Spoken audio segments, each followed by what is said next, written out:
السلام عليكم ورحمة الله وبركاته. شخباركم؟ نتمنى تكونوا على خير وبخير. الفيديو اللي فات درت وصفة بالنسبة للكبار ديال السعلة والكحة، وقلت علاش لا الوليدات الصغيورين ما نديرش ليهم حتى هما شي وصفة ونشاركها معاكم. وكما كتعرفوا في هذا الجو البارد الوليدات دغيا كيتروحوا، كيضربهم البرد وما تيتحملوش. بالنسبة لهاد الكحة كتكون ما مزياناش ليهم، وقلت ندير واحد الوصفة ونشاركها معاكم. المقادير ديالها راه ماشي كتار، غير 3 ديال المكونات. كنحتاجو الثومه، وعندنا الزيت البلديه والعسل الحر. بالنسبه للثومه كنسلقوها، نجيبو الثومه تكون حمراء، ما تنجيبوش الثومه البيضاء. سي المفعول ديال الثومه الحمراء احسن من البيضاء. كنشدوها كنسلقوها، ملي تنسلقوها تنقشروها دغيا. تتقشر ملي كتسلق كتولي ساهله باش نديرو لها بحال هكا دغيا. كاين اللي تيمعسها بالفورشيط، كاين اللي انا تندوزها بالصفايه من الاحسن.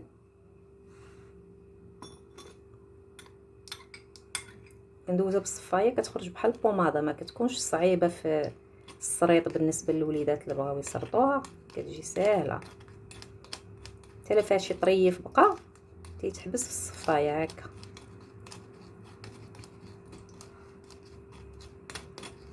شوفي كيفاش تخرج البنات، ساهله دغيا.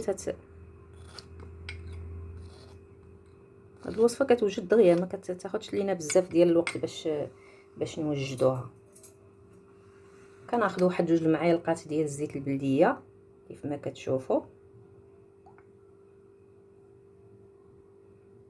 هاد الوصفه البنات راه حتى بالنسبه للصدر ديال الوليدات الا كان كيتخرشش كداويه.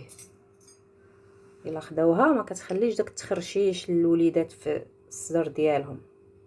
كناخذوا 2 معالق ديال العسل الحر اللي موجود عندكم محرر في الدار.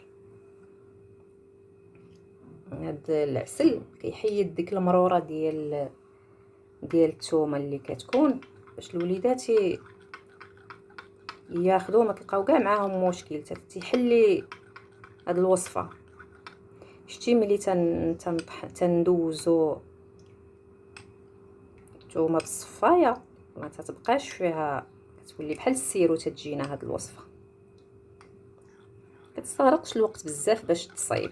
كنخلطوا مزيان البنات حتى كتجانس المقادير.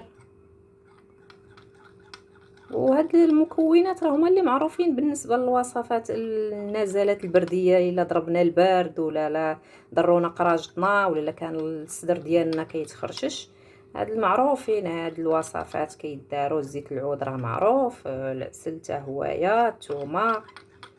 هاد الوصفات الطبيعيه كتكون عي مزيانه، عي ما هي تنخلطوا مزيان. هانتوما البنات كنخلطوا حتى كتولي بحال السيرو. تنعطيوها للوليدات البنات. انا درت المقادير غير شويه. بالنسبه اللي بغى يضاعفها كتقدر تضاعف المكونات. غير نخلطو مزيان باش العسل كيتجانس مع الزيت.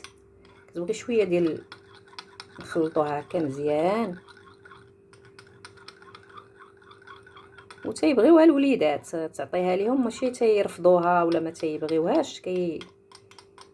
كيسحبوها يسيروا ديال الفرماسيان.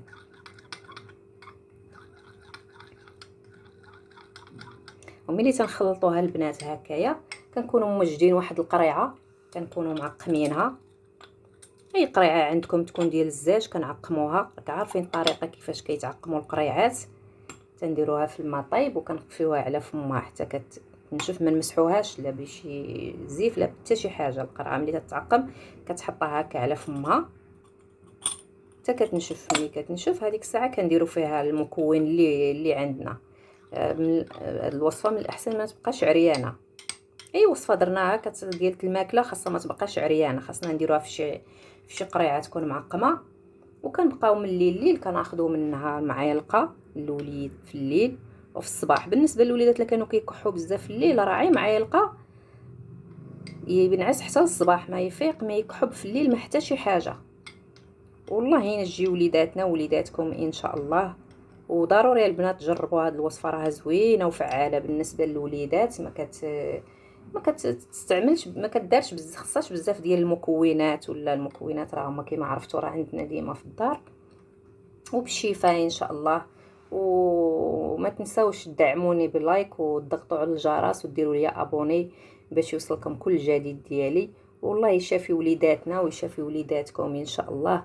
وشكرا على المتابعة، والى اللقاء فيديو ان شاء الله قادم. مع السلامة.